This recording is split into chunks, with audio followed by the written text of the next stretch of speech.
Hello friends, ഇന്ന് നമ്മൾ വന്നിട്ടുള്ള ഒരു ചെള്ളിപ്പൊടി ചമ്മന്തിയുടെ ഒരു റെസിപ്പി ആയിട്ടാണ്.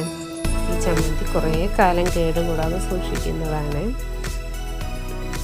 ഇതെങ്ങനെ ഉണ്ടാക്കുന്നുള്ളത് നോക്കാം. അതിന് വേണ്ടിയിട്ട് നമ്മൾ കുറച്ച് നല്ല ഫ്രഷ് നാടൻ ചെള്ളിപ്പൊടി കിട്ടിയിട്ടുണ്ട്.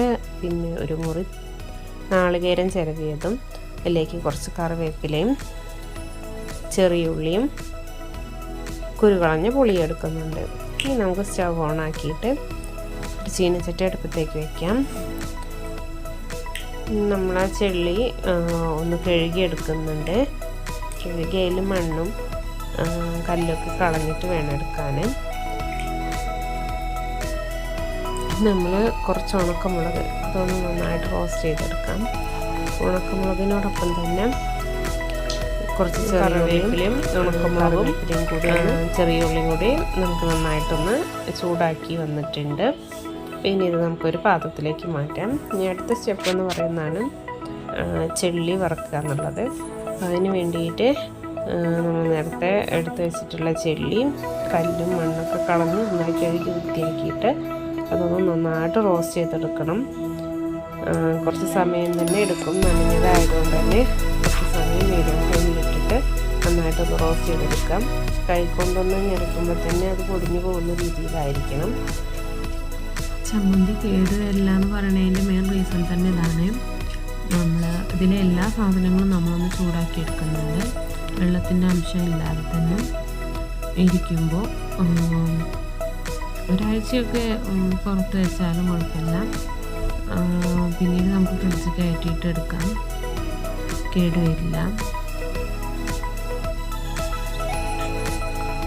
നന്നായിട്ട് മീഡിയം ഫ്ലെയിമിലിട്ടിട്ട് റോസ്റ്റ് ചെയ്തെടുക്കണം. എല്ലാവരും ഒന്ന് ട്രൈ ചെയ്ത് നോക്കാം.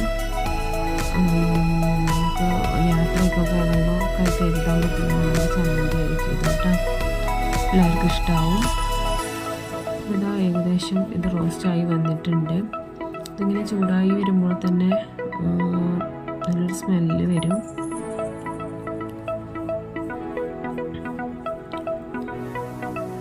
ഇത് ചൂടായി വന്നിട്ടുണ്ട്. ഇനി നമുക്കിതിലേക്ക് നമ്മൾ നേരത്തെ വറുത്ത് കോരി വെച്ചിട്ടുള്ള അതും കൂടെ ഒന്ന് ഇട്ട് ഇളക്കി കൊടുക്കാം.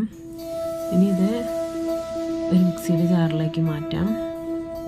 ഇനി അതേ ചീനച്ചട്ടിയിൽ തന്നെ നമ്മൾ ചിരവി വെച്ചിട്ടുള്ള അരമുറി നാളികേരം കൂടി ചേർത്തിട്ട് ഒന്ന് ചൂടാക്കി എടുക്കുന്നുണ്ട്.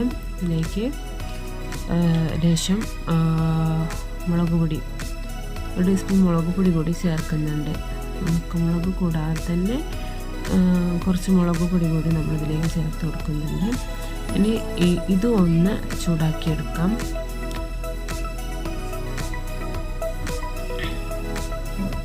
പിന്നെ നമ്മളിത് പറഞ്ഞല്ലോ, ഇതിലേക്ക് പുളി കൂടി ആവശ്യമുണ്ട്.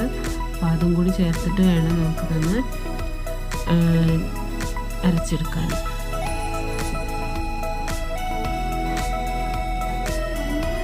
നാളികേരം കൂടി ചൂടായി വന്നിട്ടുണ്ട്. അപ്പോൾ നമ്മൾ നേരത്തെ മാറ്റി വെച്ചിട്ടുള്ള ചെള്ളിയും ഉള്ളിയും കറിവേപ്പിലയും മുളകും ഒക്കെ കൂടെ ഒന്ന് ചതച്ചെടുത്തിട്ടുണ്ട്. അതിലേക്ക് ഇനി നമുക്ക് ഈ നാളികേരം കൂടി ചേർത്തിട്ട് ഒന്ന് അരച്ചെടുക്കാം.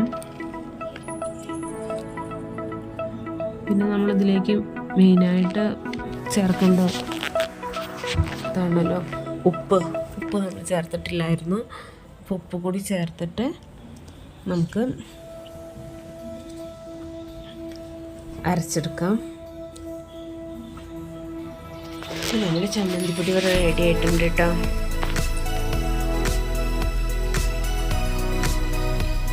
കുറേ കാലം യൂസ് ചെയ്യാൻ പറ്റുന്നതാണ്. എല്ലാവരും ട്രൈ ചെയ്ത് നോക്കുക. Thank you.